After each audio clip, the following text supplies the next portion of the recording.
আসসালামু আলাইকুম রহমতুল্লাহ। আপনি যদি ষষ্ঠ গণবিজ্ঞপ্তিতে আবেদন করতে চান তাহলে এই ভিডিওটি আপনার জন্য। কারণ হচ্ছে কি, গণবিজ্ঞপ্তিতে আবেদন করলে চাকরি আপনি পাবেন, কিন্তু নিরাপদ স্থানে চাকরি পাবেন কিনা, মানসম্মত প্রতিষ্ঠানে চাকরি পাবেন কিনা, সেটা কিন্তু আপনাকেই নির্বাচন করতে হবে। সো আপনি কেমন প্রতিষ্ঠান নির্বাচন করবেন সেটা নির্বাচন আপনাকেই করতে হবে। তাহলে আপনাকে আগে কি করতে হবে? ওই প্রতিষ্ঠানের তথ্যগুলো কালেক্ট করতে হবে। আমি আজকে আপনাকে দেখাবো কিভাবে আপনি এক ক্লিকে এই সমস্ত তথ্য কালেক্ট করতে পারবেন। ইন নাম্বার বের করতে পারবেন, ছাত্রছাত্রী সংখ্যা কেমন রয়েছে, শিক্ষক সংখ্যা কত রয়েছে, কতগুলো শিক্ষক শর্ট রয়েছে, এমপিও স্ট্যাটাসটা কেমন রয়েছে, প্রতিষ্ঠান কবে স্থাপিত, এমনকি যোগাযোগ নাম্বার পর্যন্ত। চলুন কথা না বাড়িয়ে চলে যাচ্ছি মূল পর্বে। ব্যান বিএস দিয়ে এক ক্লিকেই যে কোনো শিক্ষা প্রতিষ্ঠানের গোপন তথ্য বের করার আমি টেকনিক দেখাবো আজকে আপনাদেরকে। আপনি জানেন কি, বাংলাদেশের যে কোনো স্কুল, কলেজ, মাদ্রাসা, এমনকি টেকনিক্যাল ইনস্টিটিউটের ছাত্রছাত্রী সংখ্যা, শিক্ষক, ইন নাম্বার, এমপি অবস্থা সব আপনি মোবাইল থেকে বের করতে পারবেন। আজ আমি আপনাকে দেখাবো ব্যানবেইজ নামের এক জাদুকরী সরকারি ওয়েবসাইট দিয়ে কিভাবে আপনি নিজেই সব তথ্য বের করে নিতে পারবেন অফিসিয়ালি, ফ্রিতে, এক ক্লিকে। ব্যানবেইজ মানেই হলো Bangladesh bureau of educational information and statistics. হ্যাঁ, এটি সরকারিভাবে পরিচালিত শিক্ষা তথ্য ভান্ডার, যেখানে রয়েছে দেশের প্রতিটি স্কুল কলেজের ডেটা। ওকে, এখানে আপনি যেগুলো পাবেন, ইন নাম্বার পাবেন। ইন নাম্বার আপনি আগে থেকেও আপনার শূন্য পদের তালিকায় পেয়ে যাবেন, কিন্তু আপনি শূন্য পদের তালিকা থেকে জানতে পারবেন না ছাত্রছাত্রী সংখ্যা কত। আপনি যে সাবজেক্ট পড়াতে যাচ্ছেন সেই সাবজেক্টের স্টুডেন্ট আদৌ আছে কিনা। যদি ওই সাবজেক্টে স্টুডেন্ট না থাকে, আপনার কিন্তু এমপিও হবে না, আপনার বিল হবে না। ওই সাবজেক্টে যদি আপনার পাশের হার ভালো না থাকে, বিপদ আছে আপনার। এগুলো কিন্তু আপনাকে বুঝে যেতে হবে। হ্যাঁ, শিক্ষক সংখ্যা কতগুলো, শিক্ষক পদ ফাঁকা আছে, যে প্রতিষ্ঠানে শিক্ষক পদ প্রচুর ফাঁকা, মনে রাখবেন সেখানে গিয়ে কাজের পরিবেশে আপনাকে বেগ পেতে হবে, কিন্তু অতিরিক্ত অনেক ক্লাস নিতে হবে। এমপিও স্ট্যাটাস কেমন রয়েছে, হ্যাঁ, প্রতিষ্ঠান কবে স্থাপিত, এমনকি প্রতিষ্ঠানে কতগুলো বিল্ডিং রয়েছে না গিয়েও আপনি জানতে পারবেন। এবং মোবাইল নাম্বার তো কালেক্ট করতেই পারবেন। কিভাবে খুঁজবেন চলুন। আপনি সবার আগে গুগলে যাবেন বা গুগল ক্রোমে যাবেন, তারপরে সার্চ দিবেন banbase.gov.bd, অথবা এই লিঙ্কে সরাসরি ক্লিক করবেন। লিঙ্কটি আমি ডিসক্রিপশনে দিয়ে রাখছি। আচ্ছা, চলুন আমি আপনাদেরকে সরাসরি এটা দেখিয়ে দিই। এখানে যে তথ্যগুলো রয়েছে স্ক্রিনশট করে নিতে পারেন। হ্যাঁ, আমি সরাসরি দেখালে আমার মনে হয় আপনি সবচেয়ে ভালো বুঝবেন। সর্বপ্রথম আমরা গুগল ক্রোমে যাব। গুগল ক্রোমে যাওয়ার পর একটা নিউ ট্যাব নিব। নিউ ট্যাবে গিয়ে লিখবো ব্যানবেইজ, BANBEIS। ওকে, BEIS, ব্যানবেইজ লেখার পরে ইন্টার মারবেন। এরপর দেখবেন লেখা আসবে বাংলাদেশ শিক্ষা তথ্য ও পরিসংখ্যান ব্যুরো, ব্যানবেইজ। এখানে ক্লিক করে দেবেন। করার পরে এখানে অনেকগুলো অপশন দেখতে পাচ্ছেন আপনি আমাদের সম্পর্কে, অনলাইন, ইন, গবেষণা, পিডিএফ, হ্যান ত্যান অনেক রয়েছে। আমরা সার্চ করব ইনস্টিটিউট সার্চ, এখানে ক্লিক করব।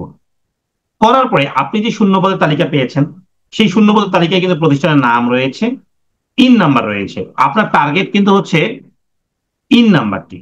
আপনি ইন নাম্বারটা এখানে লিখে দিবেন। ধরা যাক আমি একটা ইন নাম্বার খুঁজছি 127498।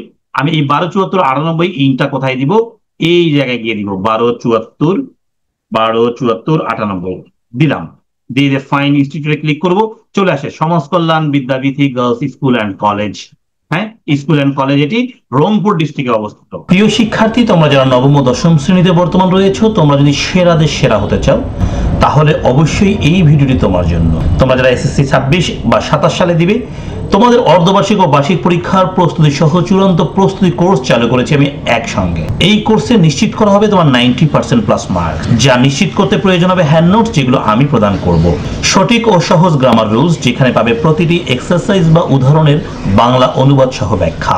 সব গ্রামার অংশের ভিডিও ক্লাস 2025-এর কারিকুলাম ও মানবন্টন অনুসারে থাকবে ভিডিও ক্লাস এবং সাপ্তাহিক সমস্যা সমাধান ক্লাস, যেটি হবে লাইভ। এই কোর্সের মেয়াদ 31 ডিসেম্বর 2025 পর্যন্ত। কোর্সটি কিনতে বা বিস্তারিত জানতে কল করো নিচের নাম্বারে, হোয়াটসঅ্যাপ বা সরাসরি। এর উপজেলা হচ্ছে রংপুর সদর। দেখেন সার্ভে ইয়ার আছে 2024। এখন মূল কাজ হচ্ছে এই প্রতিষ্ঠানে যে আমি যোগদান করব বা এই প্রতিষ্ঠানে আমি আবেদন করব, কেন আবেদন করব আর কেন করব, এটাই হলো মূল কাজ। তো কেন আবেদন করব আর কেন করব না, এটার জন্য আমাকে কি জানতে হবে? এই প্রতিষ্ঠানের শিক্ষার্থী কেমন রয়েছে, শিক্ষার পরিবেশ কেমন রয়েছে, রেজাল্ট গুলো কেমন, ইত্যাদি বিষয়গুলো আমাকে আগে ভালোভাবে জানতে হবে।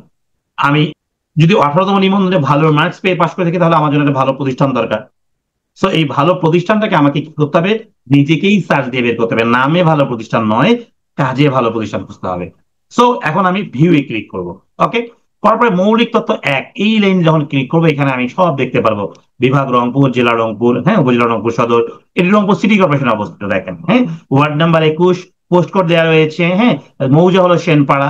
ওকে, মোবাইল নাম্বার এখানে পেয়ে যাবো আমরা, অধ্যক্ষ মহোদয়ের মোবাইল নাম্বারও পেয়ে গিয়েছি, ফোন নাম্বার আমরা পেয়ে গেলাম। ওকে, এবার বিকল্প মোবাইল নাম্বার এখানে আমরা পেয়ে গেলাম, এটি হয়তো বা ভাইস প্রিন্সিপালের নাম্বার হবে বা অফিস সহকারীর নাম্বার হবে। ইমেইলও পেয়ে গিয়েছি আমরা এখানে। ওকে, সেই সঙ্গে দেখেন এখানে কি কি রয়েছে, বিভাগ রয়েছে আমরা দেখবো। উচ্চ মাধ্যমিক আর রয়েছে, মাধ্যমিক রয়েছে, নিম্ন মাধ্যমিক রয়েছে, মানবিক রয়েছে, বিজ্ঞান রয়েছে। হ্যাঁ, তারপরে এখানে ব্যবসা শিক্ষা নেই, আপনি চাইলেও কিন্তু এখানে ক্লিক দিতে পারবেন না। এটা তথ্য ওনাদের দেয়া আপলোড করা, এটা নিখুঁত তথ্য, কোনো ভুল তথ্য এখানে নেই। মৌলিক তথ্য দুই, এখানে আমাদের কোনো কাজ নেই। এখানে আপনি চাইলে এখান থেকে দেখতে পারেন এখানকার বিল্ডিং কতগুলো আছে বা নেই, বিল্ডিং এর সাইজ গুলো কেমন দেখতে পারেন। একাডেমিক বিল্ডিং আছে, দেখেন স্কুল বিল্ডিং একটা আছে, একাডেমিক বিল্ডিং আছে, সায়েন্স ল্যাব আছে, আইসিটি বিল্ডিং আলাদা করে আছে, কলেজ বিল্ডিং আলাদা করে রয়েছে, এগুলো সব নিজস্ব, দেখেন এগুলো দেখতে পারবেন। সেই সঙ্গে আপনি দেখতে পাবেন শিক্ষার্থী সংখ্যা, ভেরি ভেরি ইম্পর্টেন্ট। হ্যাঁ, নিম্ন মাধ্যমিকে 191 জন রয়েছে, এটা গার্লস স্কুল, হ্যাঁ, 191টা মেয়ে। মাধ্যমিকে রয়েছে 113, উচ্চ মাধ্যমিক রয়েছে 549, চিন্তা করেন 549। হুম, এইচএসসি বিএমটি, হ্যাঁ, এখানে 101 রয়েছে, ভোকেশনাল রয়েছে 35, মোট স্টুডেন্ট 989 জন, তারপরে বিশাল একটা স্কুল। সো এই প্রতিষ্ঠানে এত দরকার, এরকম প্রতিষ্ঠানই দরকার। এইভাবে আপনি খুঁজে দেখবেন যে এইখানে যাবেন কিনা। এখন দেখা গেল আপনি এমন একটা প্রতিষ্ঠান পেলেন, নিম্ন মাধ্যমিক স্টুডেন্ট রয়েছে 100টি, মাধ্যমিক 30টি, উচ্চ মাধ্যমিকে 15টি। আপনি ওই প্রতিষ্ঠানে চাকরি করতে যাবেন, কাজের পরিবেশ পাবেন, আপনার নিজেকেই নিজে প্রশ্ন করতে হবে। সো হবু শিক্ষক বৃন্দ, আপনারা কোন প্রতিষ্ঠানে যাবেন আর কোন প্রতিষ্ঠানে যাবেন না, সেটা কিন্তু আপনাকেই বিবেচনা করতে হবে, এইভাবে তথ্য ঘেটে ঘেটে। এবার আপনি পাশের হার বা ফলাফল গুলো যদি দেখতে চান, হ্যাঁ, তাহলে আপনি সেটাও দেখতে পারবেন।